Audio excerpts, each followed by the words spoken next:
Hey, guys, and while they're getting set up, please take your cell phones out. Make sure they're put on silent, and we don't want any ringing phones. And take all the pictures you want. Keep the flashes off if you could. Keep the Snapchats down because we want you to pay attention to the great music. But isn't that the problem with the modern music audience, is that they want to bring the whole experience with them home, and when they then look at the video at their phone, the sound is shite, the lights are blinding the camera. Yep. And They so miss the whole they experience. neither have the pictures nor the memories. That's right. The man knows what he speaks. I just remember a time before smartphones. It was quite a fun thing that if you missed an arrangement with your friends, you'd spend a day looking for them. Because I think we start with "Don't You Worry," right? We can do that. 1, 2, 3, 4.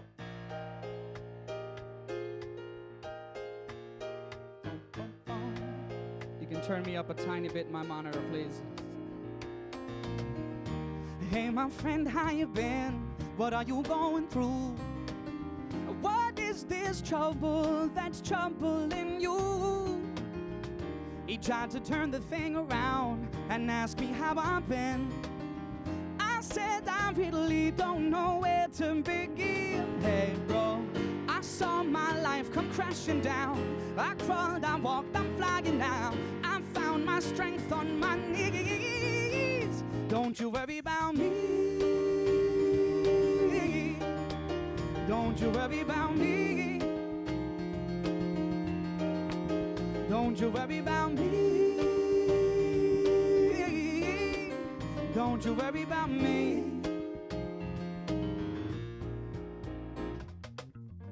A lot of people told me when Daddy passed away, go take some time off, but I got no time to waste. Don't you have a dream too? Some goals you've got to make. You may feel small sometimes, it don't mean you can't be great. Hey bro, I saw my life come crashing down. I crawled, I walked, I'm flying now. I found my strength on my knees. Don't you worry about me. Don't you worry about me. Don't you worry, worry, worry. Don't you worry about me. Don't you worry about me. Sometimes your life can bring you down. Sometimes you run for miles and miles. Sometimes you scream without hope. Now once you feel you hit the ground, then victory comes back around, and you'll be proud to let them know. Don't worry about me. Don't you worry about me. What do you think about this bass playing, ladies and gentlemen? Don't you worry about me. Don't you worry about me. Don't you worry about me. Oh, please don't you worry, worry, worry, worry. No, don't you worry about me. Don't you worry about me. Don't you worry about me.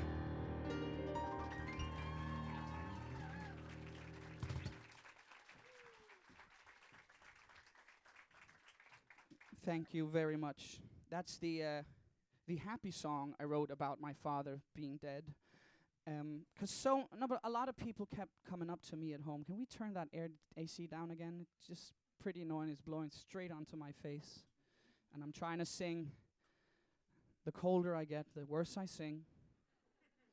Not that I ever did a warm-up exercise in my life, but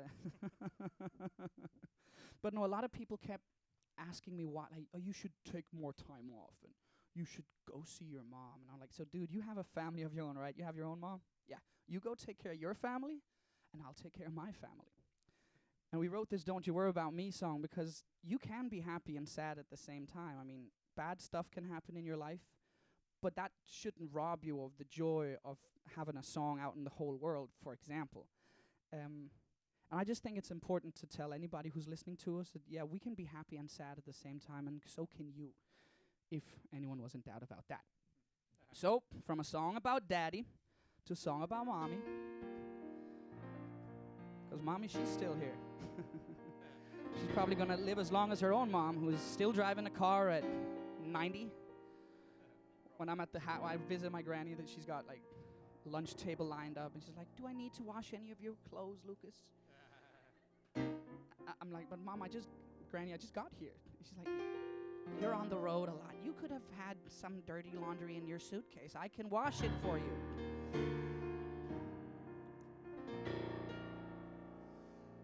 Mama said that it was okay. Mama said that it was quite all right. Our kind of people had a bed for the night, and it was okay. Mama told us we were good kids, and Daddy told us never listen to the ones pointing nasty fingers and making fun, 'cause we were good kids. You ready, fellas? 1, 2, 3. Remember asking both my mom and dad why we never traveled to exotic lands. We only ever really visit friends. Nothing to tell when the summer ends. We never really went buying clothes. Folks were passing on the stuff in plenty loads. New shoes once or even then. Out to play ball so we could ruin them. When Mama said that it was okay. Mama said that it was quite alright. Our kind of people had a bed for the night, and it was okay. Mama told us we were good kids, and Daddy told us never listen to the ones pointing nasty fingers and making fun, 'cause we were good kids. Don't get me wrong, I didn't have it bad. I got enough loving from my mom and dad. But I don't think they really understood when I said that I wanted a deal in Hollywood. I told them I'd be singing on TV. The other kids were calling me a wannabe. The older kids, they started bugging me. But now you're all standing right in front of me. When Mama said that it was okay. Mama said that it was quite alright. Our kind of people had a bed for the night, and it was okay. Mama told us we were good kids, and Daddy told us never listen to the ones pointing nasty fingers and making fun, 'cause we were good kids. I know which place I'm from. I know my home. When I'm in doubt and struggling, that's where I go. An old friend can give advice when new friends only know I have story. That's why I always keep them tight, and why I'm okay. I said I'm okay. You know what my mama said? You know what she told me? My mama said that it was okay. Mama said that it was quite alright. Our kind of people had a bed for the night, and it was okay. My mama told us we were good kids, and Daddy told us never listen to the ones pointing nasty fingers and making fun, 'cause we were good kids.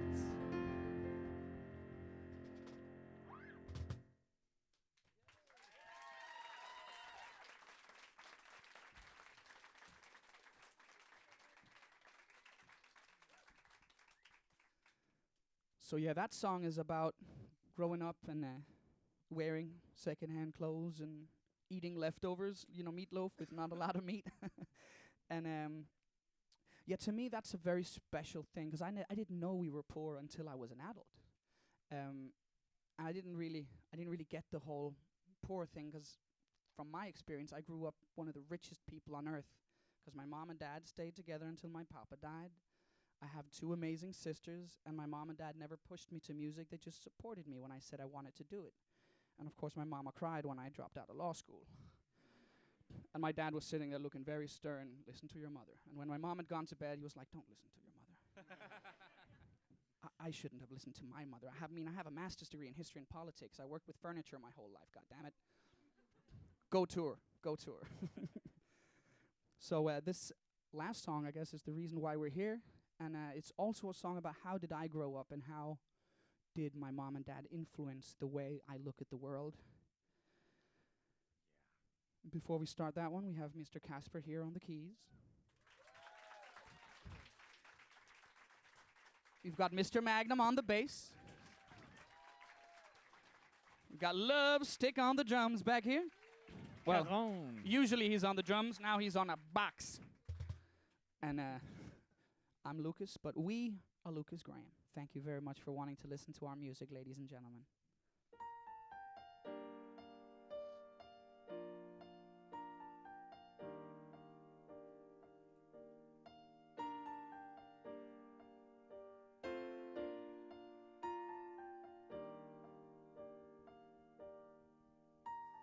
Once I was 7 years old, my mama told me, go make yourself some friends or you'll be lonely. Once I was 7 years old.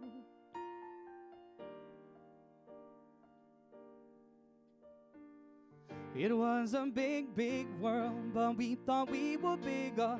Pushing each other to the limits, we were learning quicker. By 11, smoking herb and drinking burning liquor. Never rich, so we were out to make that steady figure. Once I was 11 years old, my daddy told me, go get yourself a wife or you'll be lonely. Once I was 11 years old.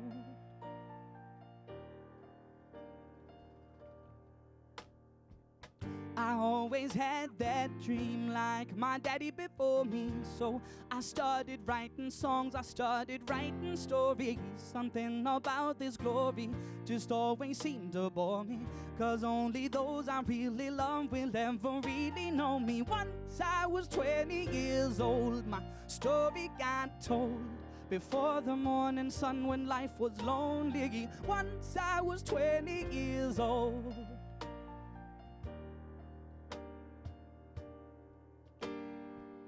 I only see my goals, I don't believe in failure.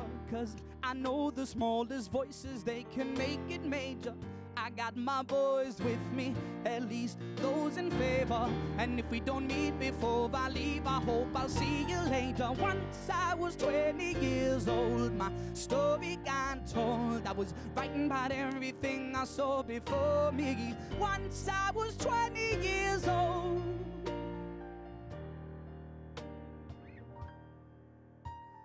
Soon we'll be 30 years old. Our songs have been sold. We've traveled around the world and we're still roaming. Soon we'll be 30 years old.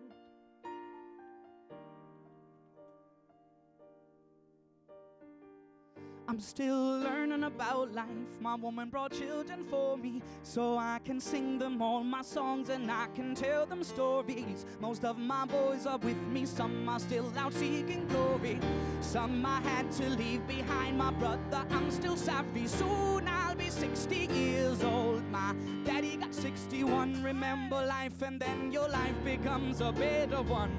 I made a man so happy when I wrote a letter once. I hope my children come and visit once or twice a month. Soon I'll be 60 years old. Will I think the world is cold, or will I have a lot of children who can warm me? Soon I'll be 60 years old. Round of applause for Casper, ladies and gentlemen. Soon I'll be 60 years old. Will I think the world is cold, or will I have a lot of children who can warm me? Soon I'll be 60 years old.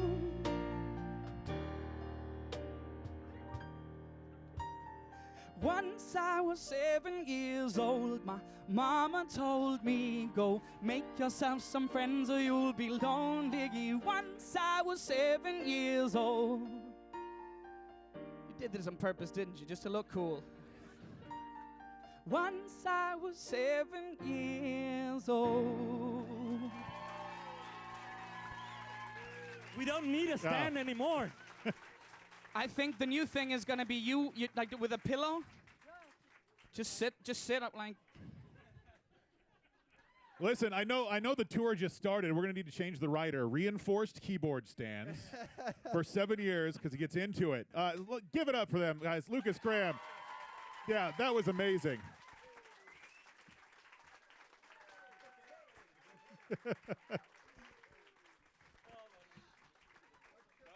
As I said earlier, when the piano wasn't working, everything that can go wrong will go wrong. Will go man. wrong. Listen, this is that's fantastic. I don't even know where to go after this. This is that's like the ending to a great show right there. Do you want to smash the bass or anything like that before we go, or no? We can interview you. Okay, what do you want to know? No, I want to know what I want to know about you is this is all you guys have been together for what now, about 5 years? Well, Mark and I have actually played Yeah. together for nearly 11 years now. We all went to the same high school. Oh, okay. Yeah. Very cool. So you're like the cool high school band that actually went on to become massive stars. I think we all were pretty much not the popular guys in high school, except maybe Mark, because he was playing the drums. But, Always the drummer, right? I wouldn't say I wasn't one of the popular guys in high school, definitely. But probably mostly because I didn't really give a shit about the other students. That's fine. That's all right. We all got to do that. How long have you been? Now, I saw you guys in January, actually, in the lobby of Warner Brothers Records. And that was one of your first performances over here, right? Yeah. Yeah. So it's obviously getting a little bigger. You played at places like the T-Mobile Lounge in front of 50, 60 people. You're going to be the Doug Fur Lounge tonight, sold out, by the way. gonna be fun. Congratulations. I know some of these folks are going to be there tonight. You're selling out shows everywhere. I fully expected them to try to bump you guys to a bigger venue. I was hoping they would, but do you I like... said no. That's what I was going to ask. Do you like playing to the smaller, more intimate venues? Well, it has something to do with if we don't watch out, people are going to start looking at us as superstars and not as people. So if we bump everything up to 1,000, 1,500, Sure. 2,000, 3,000, we don't have a chance to meet the audience. Then we'll do an hour and a half signing like we do back home. Yeah. And we won't get beyond maybe a couple of hundred because everyone wants a picture and an autograph and a chat and want to feel that they actually met the guys and not just were rushed by a merchandise stand and forced to buy a bunch of stuff. So what we like to do is go into the audience, at least when there's only 500 people like there will be tonight. Yeah. We can actually get to meet everyone in an hour and a half. So no one will leave the venue without having to meet us if they wanted to. Sure. And if they didn't want to, that's okay. They're going to want to. How could they not? No, but that's what's so great. I mean, even when we were, dealing with some technical issues earlier, you said, let's go downstairs. No, right, yeah. It's just for that. No, but you went down and said, let's go out and say hi to everybody. I mean, Well, that's... we had some extra time. Why not? And you don't see, I mean, that's what's so different is you guys, I think as you, become bigger in the States, which is going to happen as you have almost, a top 10 record now? Did it go? Yeah. It's only number 3. Yeah, there you go. Fine. The single is only number 2. I mean, Singles wow. number 1 in Portland, by the way. Woo! So there you go. For weeks in a row. Thank you. Weeks and weeks in a row. But, I think eventually, you're going to see other bands that's rare. What you guys do is rare. And It's so that's also why it's rare so back great. home. Is it? Yeah. Okay. Bands that are smaller than us don't do meets and greets. Like, we're the biggest act in the country. Mm-hmm. And we talk to other bands who are like, we don't get that you would want to do it. Like, the amount of energy it must take you. And we're like, yeah, the amount of energy it would take you to do it would be like this. Just go and do it. But we don't slag other people for not doing it. Sure. I mean, we have a rule in the band, if one of the guys is too tired to go out and do it, it's okay not to. Mm-hmm. I just can't not do it. Because to me, it's a part of the experience. It's a part of the thing. It's part of the package, sure. I grew up with a lot of folk musicians and going to a lot of folk shows at different festivals around Europe. And folk musicians are the most down-to-earth musicians in the world, probably because their fans aren't as pretentious as pop music fans. And usually they're a little bit older too. And folk bands grow very slowly, so they have a more dedicated fan base that knows the artist. And that's what we're trying to do here in Portland. Tonight we're going to go out and meet every single person who showed up, if they want to. They know it's about the music. I Yeah. mean, it's not about who we are, like as people.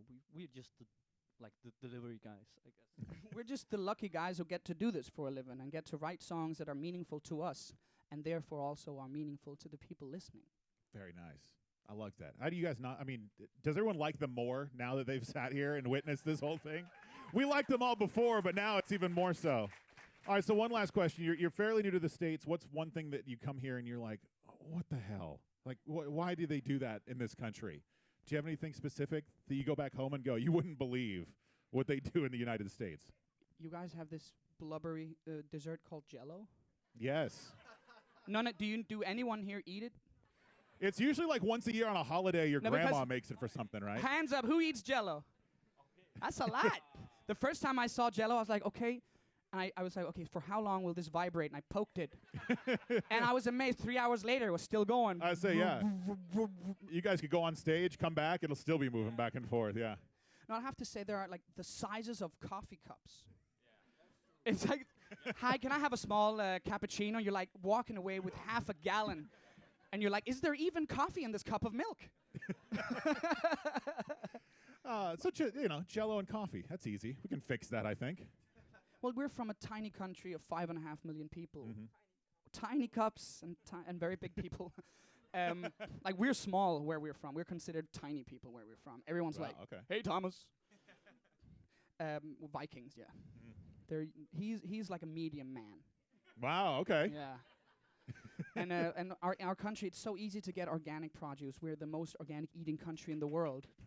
So being on the West Coast is kind of nice because Yeah. you guys have a little more organic options than they do either south or on the east. Mm-hmm. So it is, for us, it's like, okay, we go on and we search, where do we find an organic shop? Where do we get locally roasted organic coffee and stuff like that? And you could say that it's just, you're in a new town, you're in a new country, you're going to have to learn to live by some different rules. Sure. Like, I can't drink American tap water. There's chlorine in it. We don't have chlorine in Danish tap water. Okay. Danish tap water is 10 times more clean than bottled water. So there are Wow. just some things that are just different coming over Different, here. sure. So it's a trip, and it's an amazing trip. Well, we thank you guys for coming. We thank you for putting up with this. We thank you for applauding us when we make, Yeah. like, when we No, it was- ruin that stuff was on the- stage. That was like the moment of the year in the T-Mobile Lounge. Guys, give it up once again for Lukas Graham.